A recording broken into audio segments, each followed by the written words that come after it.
ওই যে ফোন মারছি। হ্যালো, আসসালামু আলাইকুম। ওয়ালাইকুম আসসালাম। কেমন আছেন?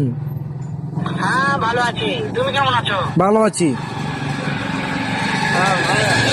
হ্যাঁ, আচ্ছা, তুমি কার সঙ্গে আছো? আমি মারব্বিলার সঙ্গে আছি। ওই মাদার চোরের সঙ্গে। ওই মাদার চোরের চলুন। সাথে হারামি কথা। ওই আমার ঘরে হালা হোক মারানি তোর বাপ লাগে ওর হালার ঘরে হালা মাদার চোর ওর হালা তোর বাপ লাগে নাকি ও আপনাকে সব শুনতেছে। শোনো, তবে কি আছে? ওই মাদার চোরের ওরা কথা নাকি? ও আমার কথা আচ্ছা মোহন ওই শালা যদি ওর হালার ঘরে হালা বলবো, শুয়োরের মাদার বাচ্চা, চোর শুয়োরের বাচ্চাকে আমি একটা এমন একটা তটকানে মারবো, শালা শুয়োরের বাচ্চা, লুটের বাচ্চা। ও আপনাকে মারতে চাই। মোহন মেরে তুই আম করে হ্যাঁ।